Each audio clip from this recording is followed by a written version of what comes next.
പുറത്ത് നല്ല മഴയും തണുത്ത കാറ്റും ഒക്കെയാണ് അല്ലേ? ഈ സമയത്ത് നല്ല ചൂട് ചോറിൻ്റെ കൂടെ ഒരു ഗ്ലാസ് തേങ്ങാപ്പാൽ രസം ഉണ്ടെങ്കിൽ പിന്നെ വേറെ എന്ത് വേണം? വെറും 10 മിനിറ്റ് മതി ആർക്കും വളരെ എളുപ്പത്തിൽ ഉണ്ടാക്കാവുന്ന ഒരു അടിപൊളി റെസിപ്പിയാണ് ഇന്ന് ഉണ്ടാക്കുന്നത്.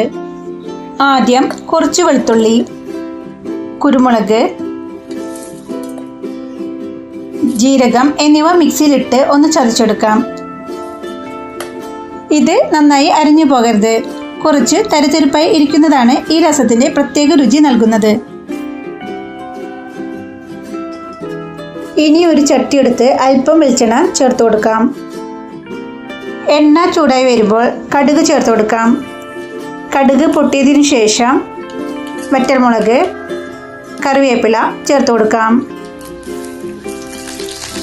ഇതൊന്ന് നല്ലൊരു മണം വരുന്നത് വരെ വറുത്തെടുക്കാം.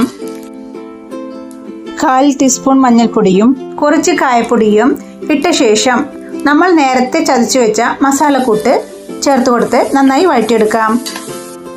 ആ മണം ഒന്ന് വന്നു തുടങ്ങുമ്പോൾ കുറച്ച് പുളിവെള്ളവും ആവശ്യത്തിന് വെള്ളവും ചേർത്ത് നന്നായി തിളപ്പിക്കാം. ഒരു നാരങ്ങ വലിപ്പത്തിലുള്ള പുളിയാണ് ഞാൻ എടുത്തിട്ടുള്ളത്. ആവശ്യത്തിന് ഉപ്പും ചേർത്ത് കൊടുത്ത് നന്നായി മിക്സ് ചെയ്യാം. രസം നന്നായി തിളച്ച് മണം വരുമ്പോൾ തീ നന്നായി കുറച്ച് കൊടുക്കണം. അതൊന്ന് തിളച്ച് വരുമ്പോഴേക്കും മല്ലിയില കട്ട് ചെയ്തെടുക്കാം. ഇനി ലാസ്റ്റ് മെയിൻ ഐറ്റമായ തേങ്ങാപ്പാൽ കൂടി ഒഴിക്കാം. ഒരു കാര്യം പ്രത്യേകം ശ്രദ്ധിക്കണേ, തേങ്ങാപ്പാൽ ഒഴിച്ച ശേഷം പിന്നെ തിളപ്പിക്കാൻ നിൽക്കരുത്. ജസ്റ്റ് ഒന്ന് ചൂടായി വരുമ്പോൾ മല്ലിയിലയും ചേർത്ത് കൊടുത്ത് നന്നായി മിക്സ് ചെയ്യാം. ചൂട് ചോറിൻ്റെ കൂടെ ഇതൊന്ന് കഴിച്ചു നോക്കൂ. ഇത് നല്ലൊരു കോമ്പിനേഷനാണ്. ഈ റെസിപ്പി ഇഷ്ടമായാൽ ലൈക്ക് ചെയ്യാനും കമൻറ്റ് ചെയ്യാനും സബ്സ്ക്രൈബ് ചെയ്യാനും മറക്കരുത്.